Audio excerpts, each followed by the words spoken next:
अस्सलामुअलैकुम वरहमतुल्लाहि वबरकातुहू। आज मैं आपको शद्दाद के बारे में बताऊंगी। शद्दाद कौन था, उसने क्या कारनामा किया और उसको क्या सज़ा मिली।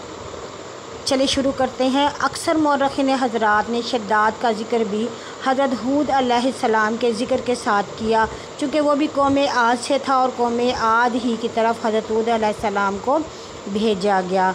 इससे बमौजब अहले तारीख़ के इस हाल का अजब और किस्सा बहुत अजीब व गरीब है कि अहले ईमान को इस अहवाल से इबरत हो। अल्लाह ताला ने अपनी कुदरत पर यकीन और वासिक होने के लिए बताया कि हकीकत यह है कि आद के दो बेटे थे, एक का नाम शदीद और एक का नाम शद्दाद था, और ये दोनों हफ्त अकलीम के बादशाह थे और इन दोनों का मस्कन मुल्क शाम था।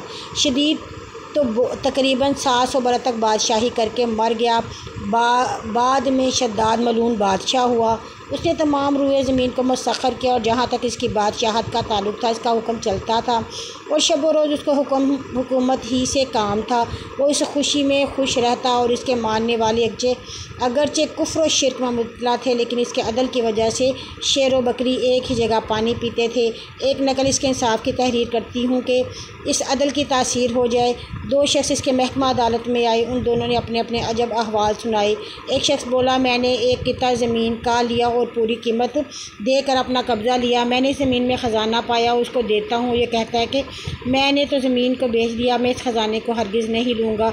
दूसरा बोला कि मैंने तो ज़मीन ख़रीदी है, ना कि ख़जाना ख़रीदा है। अब ये इसके लेने के लिए हेलो बहाने करता है। जब हाकिम वक्त ने पूछा कि तुम दोनों की कुछ औलाद भी है, ये सारी उम्र तुम्हारी लावलत से बर्बादी है, वो बोले कि एक की बेटी है और एक का बेटा। हुक्म हुआ दोनों को आपस में निकाह कर दो, ये माल उनको दे दो। बेमौजब हिस्से के हर किस्म एक तकसीम करो, ऐसे इंसाफ से इनका कज़िया मिलेगा। और इसने अपने तई दुनिया में नेक नाम किया। बाद में हज़रत हूद अलैहिस्सलाम को उसकी हदायत के वास्ते भेजा। हर चंद हज़रत हूद अलैहिस्सलाम ने इसको दावत पे ईमान दी, लेकिन वो काफिर व मुशरिक मरा। हज़रत हूद अलैहिस्सलाम ने जब इसको दावत ईमान पेश की और ईमान लाने के वास्ते उसको कहा, तो वो कहने लगा कि मैं तुम्हारा दीन कबूल कर लूँ तो हमको क्या फ़ायदा होगा। हज़रत हूद अलैहिस्सलाम ने कहा, हक़ ताला तुझको इसके एवज़ बहिश्ते जावदानी अता करेगा, वो हमेशा तुझ पर अपना फ़ज़ल मेहरबानी मरहमत फरमाएगा। हज़रत हूद अलैहिस्सलाम ने इसको अच्छी अच्छी बातें बताईं जो आखिरत में इसके वास्ते निजात का सबब बनी, लेकिन इस मलून ने इन भली बातों पर कुछ एहसास व ख्याल ना किया और मज़ीद कहने लगा, ए हूद तो मुझे बहिश्त की तमा देता है और मैं बहिश्त की सिर्फ सुनी है, मैं भी इस दुनिया में मुझके बहिश्त बनाऊँगा और दिन रात ऐशो इशरत करूँगा, मुझे तेरे अल्लाह की बहिश्त की कुछ हाजत नहीं।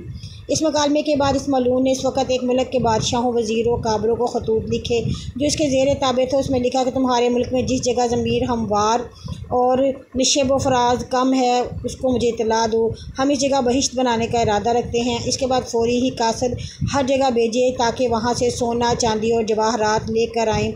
नेज़ इन कासिदों से ये भी कहा कि जितने भी मुश्क अंबर और मरावीद हाथ आएँ वो सब भी ले आएँ। कहा जाता है कि उस वक़्त शद्दाद के ज़ेर हुक्म 1000 मुल्क और 1000 बड़े शहर थे और हर मुल्क और हर शहर में तकरीबन 1 लाख आदमी मौजूद थे।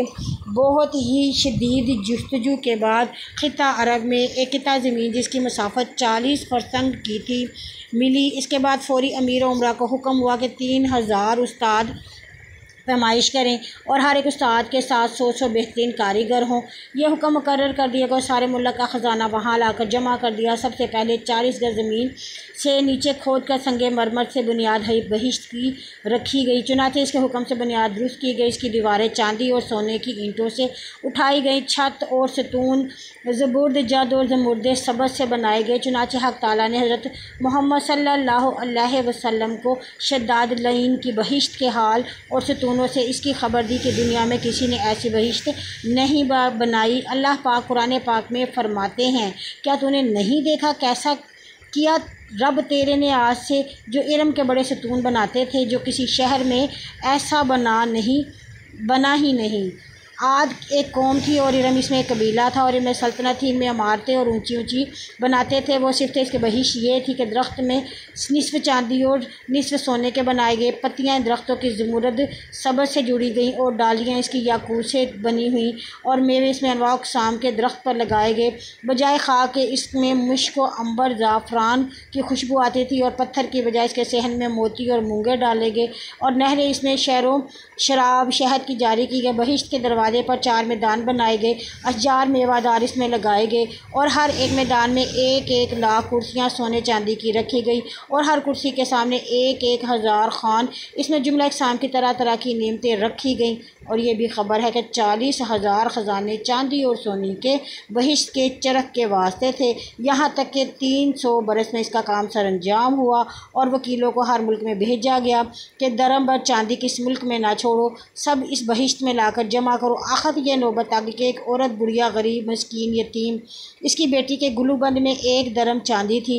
ज़ालिमों ने उससे भी ना छोड़ा। आखिर वो लड़की रो पीट कर कहने लगी, मैं गरीब फ़कीर नहीं हूँ सिवाय 1 दरम चांदी के और कुछ नहीं, लिहाजा 1 दरम मुझको बख्श दो। मगर उन्होंने कुछ ना सुना।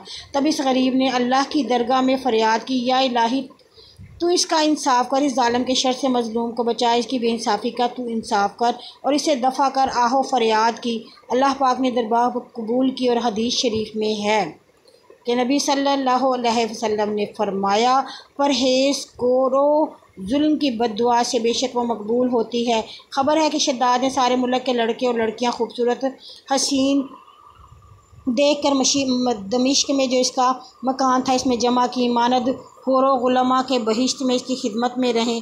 मुकम्मल 10 बरस तक वो काफ़िर शद्दाद करता रहा। बहिश्त जाकर देखें, लेकिन अल्लाह ताला को मंजूर ही ना था वो अपनी बनाई हुई बहिश्त में जाए। एक रोज़ कमाल ख्वाहिश से 200 ग़ुलाम साथ लेकर बहिश्त को देखने आया। जब वो बहिश्त के नज़दीक पहुंचा तो उसने अपने ग़ुलामों को चारों मैदानों में भेजा। एक ग़ुलाम को साथ लेकर चाहा कि बहिश्त में जाएं। वहाँ बहिश्त के दरवाजे पर एक शख्स को खड़ा हुआ देखा। इससे पूछा, तू कौन है?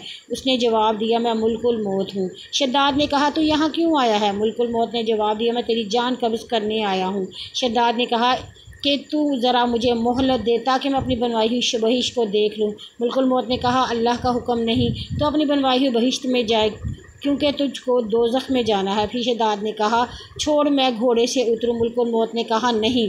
तब इस हालत में इसका पाँव घोड़े की रकाब में रहा और दूसरा पाँव बहिश्त के दरवाजे पर था। जान इसकी कब्ज़ कर ली गई और वो मरदूद बहिश्त नादीदो दोज़खी हुआ। और एक फ़रिश्ते ने आसमान से एक ऐसी सख्त ज़ोर से आवाज़ की कि सब हाथी उसके हलाक हो गए और एक लुकमा खाने की फ़ुर्सत ना मिली। इस वक्त ना माल रहा ना मुल्क, अदना वाला फ़कीर व अमीर सब बराबर हो गए। मुल्क गारत हो गए और सब दोज़गी हो गए और इसके बहिश्त को ज़मीन के नीचे दबा दिया कि क़यामत तक असर का बाकी ना रहे। बाद अल्लाह ताला ने हज़रत सालेह अलैहिस्सलाम को कौम समूद की तरफ रसूल बनाकर भेजा।